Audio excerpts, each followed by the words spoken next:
سورہ الفجر آیات 21 سے 26 تک ترجمہ و تفسیر نمونہ سے تفسیر کا 7واں حصہ۔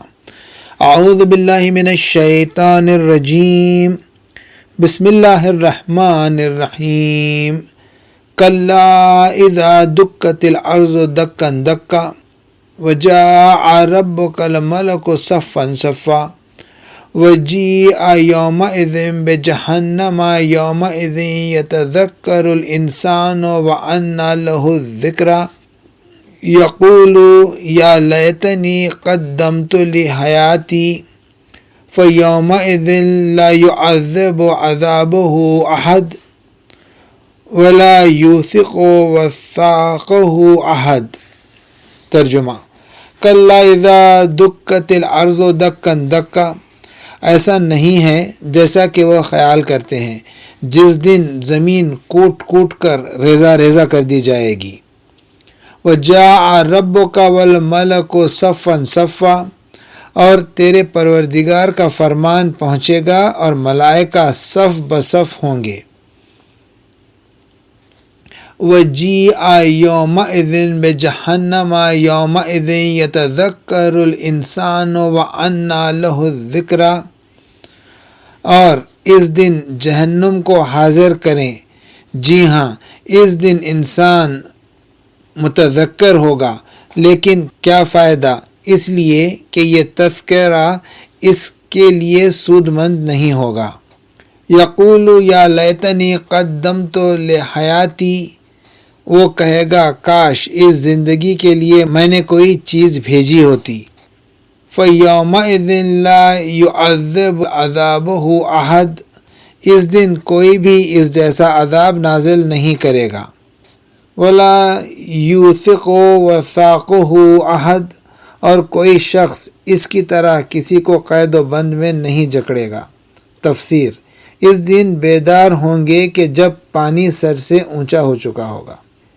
ان مذمتوں کے بعد جو گزشتہ آیات میں سرکشی کرنے والوں، دنیا پرستوں اور دوسروں کے حقوق پر ہاتھ صاف کرنے والوں کی ہوئی تھی، ان آیات میں انہیں خطرے سے آگاہ کرتا ہے کہ آخر کار قیامت آنے والی ہے اور حساب و کتاب اور جزا و سزا کا مرحلہ درپیش ہے۔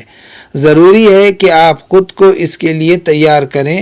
پہلے فرماتا ہے ایسا نہیں ہے جیسا وہ گمان کرتے ہیں کہ حساب و کتاب نہیں ہے، اور اگر خدا نے انہیں مال دیا ہے تو ان کے احترام و اکرام کی وجہ سے دیا ہے، نہ کہ آزمائش و امتحان کے لیے۔ کلا، جس وقت زمین کوٹ کوٹ کر ریزہ ریزہ کر دی جائے گی۔ اذا دکت الارض دکا دکا، دک اصل میں نرم و صاف زمین کے معنی میں ہے، پھر اونچی جگہ اور عمارتوں کے لیے کوٹنے اور ریزہ ریزہ کرنے اور صاف کرنے پر اطلاق ہوا ہے۔ دکان اس جگہ کو کہتے ہیں جو صاف اور نشیب و فراز کے بغیر ہو۔ دکا چبوترا اس اونچی جگہ کو کہتے ہیں جسے بیٹھنے کے لیے صاف اور تیار کرتے ہیں۔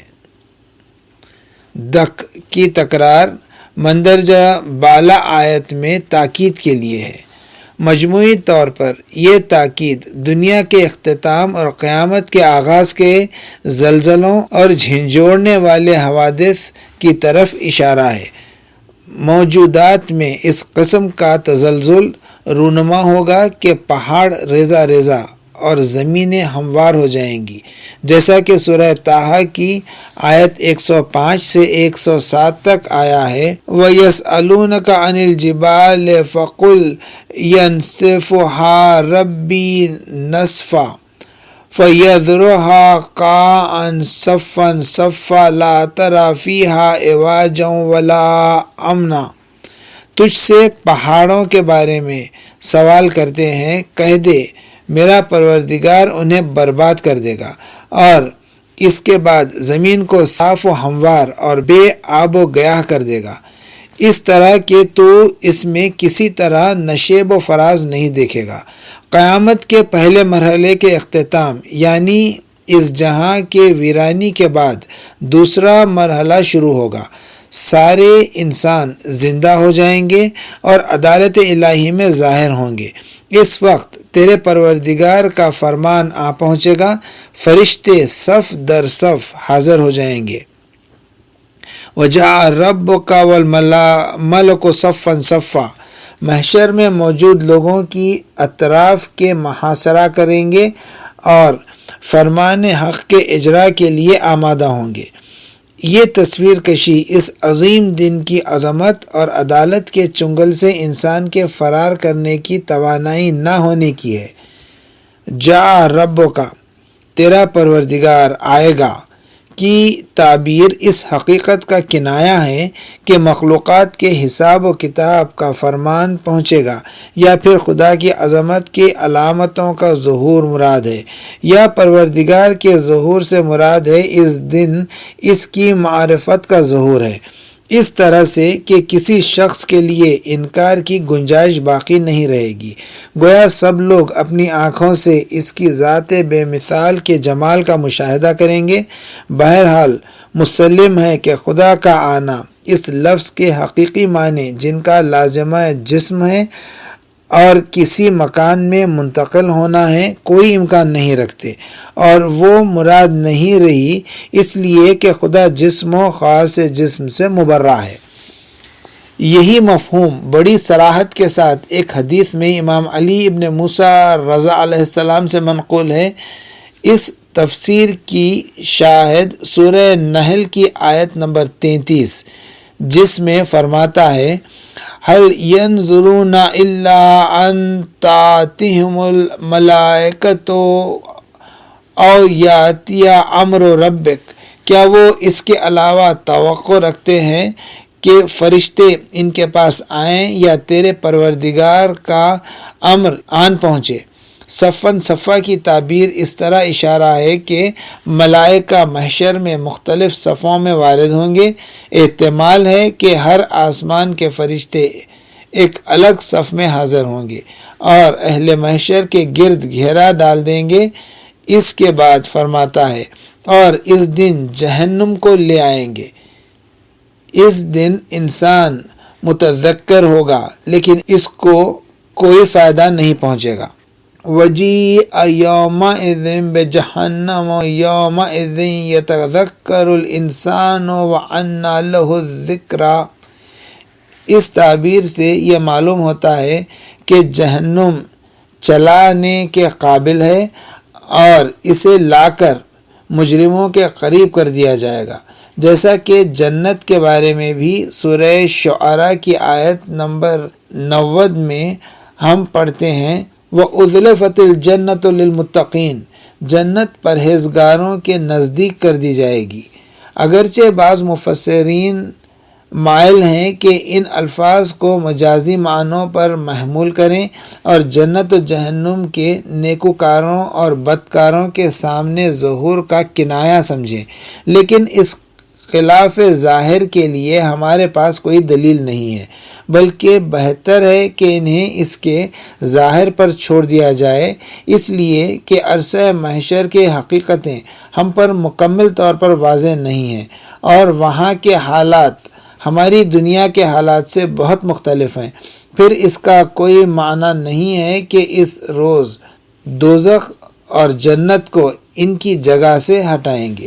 ایک حدیث پیغمبر اسلام میں ہمیں ملتا ہے کہ جس وقت مندرجہ بالا آیت وَجِيءَ يَوْمَئِذٍ بِجَهَنَّمَ نازل ہوئی تو آپ کے چہرے مبارک کا رنگ متغیر ہو گیا۔ یہ حالت اصحاب پر گراں گزری۔ وہ حضرت علی علیہ السلام کے پاس آئے اور ماجرا بیان کیا۔ حضرت علی علیہ السلام آئے اور پیغمبر اسلام کے دونوں شانوں کے درمیان بوسہ دیا اور کہا، اے خدا کے رسول، میرے ماں باپ آپ پر قربان ہو جائیں، کیا حادثہ رونما ہوا ہے؟ آپ نے فرمایا، جبرائیل آئے تھے اور یہ آیت تلاوت کی ہے۔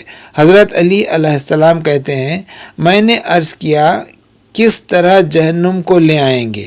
فرمایا، 70,000 فرشتے 70,000 مہاروں کے ذریعے اسے کھینچ کر لائیں گے اور وہ سرکشی کی حالت میں ہوگی۔ اگر اس کو چھوڑ دیں تو وہ سب کو آگ لگا دے گی۔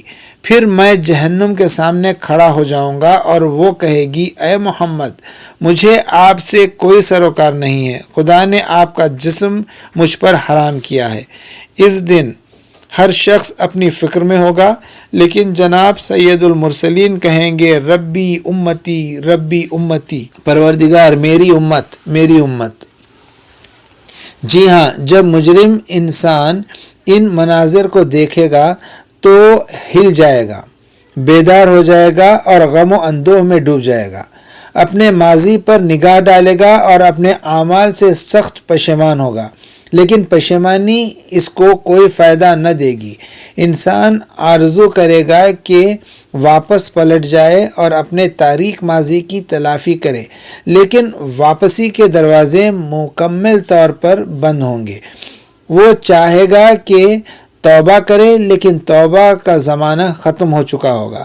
وہ چاہے گا کہ اعمال صالح بجا لائے تاکہ اپنے برے اعمال کی تلافی کر سکے، لیکن اعمال کا دفتر بند ہو چکا ہوگا۔ یہ وہ مقام ہے جہاں اس کی فریاد بلند ہوگی اور وہ کہے گا اے کاش میں نے اپنی زندگی کے لیے اعمال صالح بھیجے ہوتے۔ یقول یا لیتنی قدمت لحیاتی، قابل توجہ یہ ہے کہ یہ نہیں کہے گا کہ اپنی آخرت کی زندگی کے لیے، بلکہ کہے گا اپنی زندگی کے لیے۔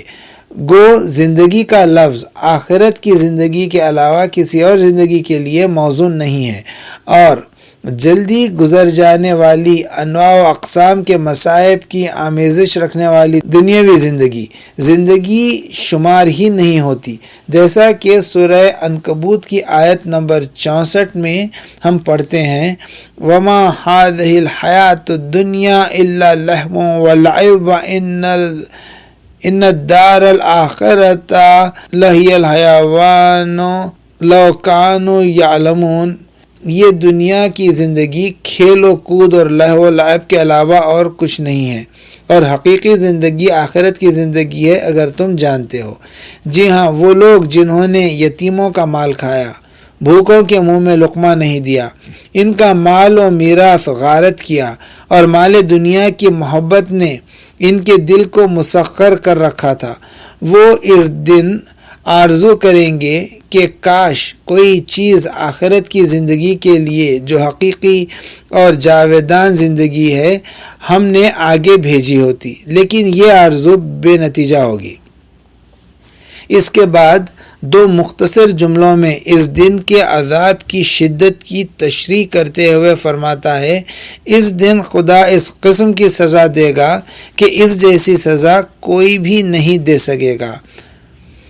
فَيَوْمَئِذٍ لَا يُعَذِّبُ عَذَابَهُ أَحَدٌ۔ جی ہاں، یہ سرکش جو اپنی قوت کے وقت بدترین جرائم اور گناہوں کے مرتکب ہوئے ہیں، اس دن ان کو اس قسم کی سزا ملے گی جو اس سے پہلے کسی کو نہیں ملی ہوگی، جیسا کہ نیکوکار اس قسم کی جزا پائیں گے جو کسی کے خیال و گمان میں بھی نہیں گزر ہوگی، اس لیے کہ خدا ارحم الراحمین بھی ہے اور اشد المعاقبین بھی۔ نیز اس دن کوئی بھی خدا کی طرح کسی کو قید و بند کی سزا نہیں دے گا۔ ولا یوثق وثاقہ احد، نہ اس کی قید و بند و زنجیر کی کوئی مثال ہے، نہ اس کے عذاب کی کوئی مثل و نظیر ہے۔ ایسا کیوں نہ ہو جبکہ انہوں نے اس دنیا میں خدا کے مظلوم بندوں کو جتنا ان سے ممکن تھا قید و بند میں رکھا اور ان کو سخت تکالیف پہنچائی۔ صدق اللہ العلی العظیم۔